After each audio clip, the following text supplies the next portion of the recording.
അത്താഴം കഴിക്കാനുള്ള പരിപാടിയാണ് കേട്ടോ. നിങ്ങളൊക്കെ കഴിച്ചോ? ഇവിടെ രാവിലെ ഒരു വെജിറ്റബിൾ കറി ഉണ്ടാക്കി വെച്ചിട്ടുണ്ട്. പക്ഷെ പാറുവിന് ഒരു ഓംപ്ലേറ്റ് വേണമെന്ന് പറയും. ഓംപ്ലേറ്റ് തന്നെയല്ലേ പറയുക? ഓംലെറ്റ്, ആംപ്ലേറ്റ്, ഓംപ്ലേറ്റ് എന്നൊക്കെ പറയാറുണ്ടല്ലേ. ഞാൻ എന്തിനെ ഓംപ്ലേറ്റ് എന്ന് പറയാം കേട്ടോ. നിങ്ങൾക്ക് കാര്യം മനസ്സിലായിട്ടുണ്ടാവില്ല എന്താണ് സംഭവം എന്നുള്ളത്. അപ്പോൾ എന്താ തിരുവോണത്തിൻ്റെ അന്ന് രാത്രി വന്നതാണ് പാറു, ജിഷ്ണു, കുഞ്ഞു. ജിഷ്ണു പിറ്റേ ദിവസം പോയി. ഇനിയിപ്പോൾ നാളെ വരും. ഇവിടെ നന്ദിക്കര ഭാഗത്ത് ഒരു വയലൂരപ്പനുണ്ട്, മഹാദേവൻ്റെ ക്ഷേത്രം. അവിടെ കുഞ്ഞിന് ചോറൂണ് ഗുരുവായൂർ കൊടുത്തു നമ്മൾ. പിന്നെ ഇനിയിപ്പോൾ അവരുടെ കുടുംബക്ഷേത്രത്തിൽ ഒക്കെ കൊടുക്കാനുണ്ട്. അപ്പോൾ ഞാൻ വിചാരിച്ചതാണ് ഈ വയലൂരപ്പൻ്റെ അടുത്ത് ചോറ് കൊടുക്കുന്നത്. അതിന് പിന്നിലൊരു കഥയുണ്ട് കേട്ടോ. അവിടെ ഒരു വഴിപാടുണ്ട്. പൈസയാവും 350 രൂപയോളം ചിലവുണ്ടാവും വഴിപാടിന്. അപ്പം ഞാനത് ഒരു ദിവസം ആ വഴിപാട് ചെയ്ത് കഴിഞ്ഞിട്ട് നേരം വെളുത്തപ്പോൾ എന്നെ പാറു വിളിക്കുക. എന്നിട്ട് അമ്മ വാട്സപ്പിലൊരു മെസ്സേജ് ഉണ്ട്, അമ്മ നോക്കിക്കേന്ന് പറഞ്ഞു. ഞാൻ നോക്കിയപ്പോൾ എന്താണെന്നറിയോ, മറ്റേ ടെസ്റ്റ് നടത്തിയിട്ട് സംഭവം അതിങ്ങനെ പ്രഗ്നൻസി എനിക്ക് വീഡിയോ ഇട്ട് വന്നേ, ഫോട്ടോ ഇട്ട് വന്നേക്കാം. സന്തോഷത്തിനൊരതിരുണ്ടായിരുന്നില്ല. പാറു പ്രഗ്നൻ്റായി. തലേ ദിവസം സന്ധ്യയ്ക്കാണ് ഞാൻ ഈ വഴിപാട് ചെയ്തത്. പിറ്റേ ദിവസം രാവിലെ എഴുന്നേറ്റപ്പോൾ എനിക്ക് ഫസ്റ്റ് വന്ന ഒരറിയിപ്പ് എന്ന് പറയുന്നത് ഈ പാറു പ്രഗ്നൻ്റായി എന്നുള്ളതായിരുന്നു. അപ്പോൾ ഞാൻ അന്നേരം വിചാരിച്ചു, മഹാദേവ, കുഞ്ഞുണ്ടായി കഴിഞ്ഞാൽ ഭഗവാന്റെ നടക്കൽ വെച്ചിട്ട് കുഞ്ഞിന് ചോറൂണ് എൻ്റെ വക എന്ന്. അങ്ങനെ ഞങ്ങൾ ഈ ഞായറാഴ്ച പോവാണ് കേട്ടോ. പുലർച്ചെ പോകും.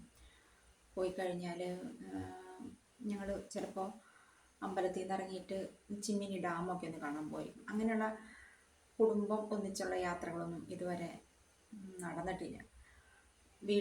എൻ്റെ വീട്ടിലേക്ക്, ഇവരുടെ അച്ഛൻ്റെ വീട്ടിലേക്ക്, കോട്ടയത്തേക്ക് ഒക്കെ അല്ലാതെ അങ്ങനെ ഫാമിലി ട്രിപ്പൊന്നും ഞങ്ങൾ ചെയ്തിട്ടില്ല. അപ്പം മിക്കവാറും അന്ന് അങ്ങനെ ഒന്ന് വട്ടം കറങ്ങാനുള്ള സാധ്യതയുണ്ട്. അപ്പോൾ അതിൻ്റെ ഒരു സന്തോഷമുണ്ട്. പിന്നെ ജസ്റ്റ് ഇന്നലെ ഒന്ന് രാത്രിയിൽ സിനിമയ്ക്ക് പോകേണ്ടതായിരുന്നു.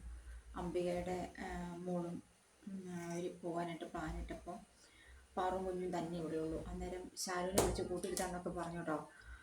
പിന്നെ എനിക്ക് ഭയങ്കര വിഷമമായി. കാരണം പാറു ഈ പ്രഗ്നൻസി ടൈം തൊട്ട് ഇപ്പോൾ കുഞ്ഞിന് 6 മാസം ഇത്തിരിക്ക് കടന്നു. ഈ സമയം വരെ ഒന്ന് പുറത്ത് ഓണത്തിൻ്റെ തലേ ദിവസം പോയിട്ട് മുടിയൊക്കെ സ്റ്റെപ്പ് കട്ട് ചെയ്യുകയൊക്കെ ചെയ്തു കേട്ടോ. കുരുവൊക്കെ ത്രെഡ് ചെയ്യുകയൊക്കെ ചെയ്തു. അങ്ങനെയാണ് ആദ്യമായിട്ടൊന്ന് ഈ 1.5 വർഷത്തിനുള്ളിൽ പുറത്ത് പോകുന്നത്. പിന്നെ പോയത് മുഴുവനും ഡോക്ടറെ കാണാനും ഹോസ്പിറ്റലിലേക്കും ഒക്കെ ആയിരുന്നല്ലോ. അപ്പോൾ എനിക്ക് പറഞ്ഞിട്ടിട്ട് അങ്ങനെ സിനിമയ്ക്ക് പോകാനായിട്ട് വിഷമം തോന്നി. പിന്നെ പാറുവിൻ്റെ ഒരു ആഗ്രഹമാണ്, ഭയങ്കര ആഗ്രഹം. അത് പ്രഗ്നൻസി ടൈമിൽ തന്നെ പറയുമായിരുന്നു ഹൈലൈറ്റ് മാളൊന്ന് കാണാൻ പോകണമെന്ന്. നമ്മുടെ കുട്ടനല്ലൂര് ഇതുവരെ പറ്റിയില്ല. അപ്പോൾ ഉടനെ തന്നെ ഹൈലൈറ്റ് മാളിലൊന്ന് പോകണം.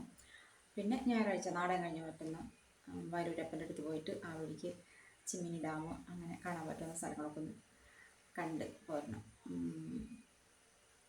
പിന്നെ മുട്ട ഓംലെറ്റ് അടിക്കാൻ നിൽക്കുന്ന സമയത്താട്ടോ ഞാൻ ഇതൊക്കെ സംസാരിക്കുന്നത്. പിന്നെ മറ്റൊരു കാര്യമുണ്ട് കേട്ടോ, ഞാൻ മിക്കവാറും എൻ്റെ ഈ ചാനൽ സ്റ്റോപ്പ് ചെയ്യാനുള്ള സാധ്യതയുണ്ട്. കാരണം നമ്മൾ വിചാരിക്കുന്നില്ലല്ലോ, ഭയങ്കര റിസ്ക്കാണ് മോണിറ്റൈസേഷൻ്റെ പഠിക്കലേക്ക് എത്തുക എന്നുള്ളത്. എത്തി ഇല്ല എന്നുള്ള രീതിയിൽ നിൽക്കുമ്പോൾ എന്തോ ഒരു ഈ പറയില്ലേ ദൃഷ്ടിദോഷം അല്ലെങ്കിൽ കണ്ണേർ എന്നൊക്കെ പറയുന്ന പോലെ ഞാനും ഇങ്ങനെയൊക്കെ വരുമ്പോൾ അങ്ങോട്ട് വിശ്വസിച്ച് പോവാം. കാരണം നമ്മൾ അവിടേക്ക് എന്തെങ്കിലും കാര്യം നടത്തും അല്ലെങ്കിൽ ഞാനതും ചെയ്യും നടത്തും എന്ന് വിചാരിക്കുമ്പോൾ നമുക്ക് ഭയങ്കരമായൊരു തടസ്സം അവിടെ വന്നുപെടുക. അതാണിപ്പോൾ ഇതിലും കാണുന്നത്. അല്ലെങ്കിൽ എത്രയോ പെട്ടെന്ന് മോണിറ്റൈസേഷൻ ആയേനെ. ഞാൻ അങ്ങനെ വരുന്ന സമയത്ത് ഞാൻ ഭയങ്കരമായിട്ട് ഡൗൺ ആവുക. ഇപ്പം തന്നെ നിങ്ങൾക്ക് എന്നെ കണ്ടാൽ അറിയാം, ഞാൻ നല്ലതുപോലെ ക്ഷീണിച്ചു, ഭയങ്കര ടയർഡാണ് ഞാൻ. അപ്പോൾ എനിക്കിതങ്ങനെ കൊണ്ടുപോകാനായിട്ട് കാര്യം പൈസയ്ക്ക് നല്ല ബുദ്ധിമുട്ടാണ്. 4 മാസം ലീവായിരുന്നു.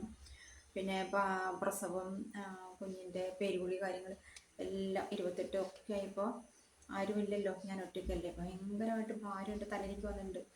നല്ല രീതിയിൽ ലോഡുണ്ട് എൻ്റെ തലയിൽ, സാമ്പത്തികമായിട്ടുള്ളത്. അപ്പോൾ അതൊക്കെ നേരത്തെ കണ്ടുകൊണ്ടാണ് ഞാൻ ഓണത്തിനെങ്കിലും മോണിറ്റൈസേഷനായിട്ട് യൂട്യൂബിൻ്റെ 5 പൈസ വരുമാനം നേടണമെന്ന് വിചാരിച്ചിരുന്നിട്ട് നടന്നില്ല. ഇനിയിപ്പോൾ എന്നെക്കൊണ്ട്, കാരണം വാച്ച് അവർ പിന്നിലേക്ക് പോയിക്കൊണ്ടിരിക്കുക, എന്താണ് കാര്യം എനിക്കറിയില്ല, നടക്കുന്നില്ല. അതുകൊണ്ട് ഞാൻ മിക്കവാറും ഇത് തന്നെയായിരിക്കും എൻ്റെ ലാസ്റ്റ് വീഡിയോ എന്ന് ഞാൻ വിചാരിക്കുന്നു. അങ്ങനെ ആഗ്രഹിച്ചു പോവുകയാണ്. ചാനൽ അവസാനിപ്പിക്കാം, നിർത്താം എന്ന്. അങ്ങനെ ആവട്ടെ. അപ്പോൾ ആ ഒരു വാർത്ത കൂടി ഞാനിപ്പോൾ നിങ്ങളോട് പറയാൻ കേട്ടോ.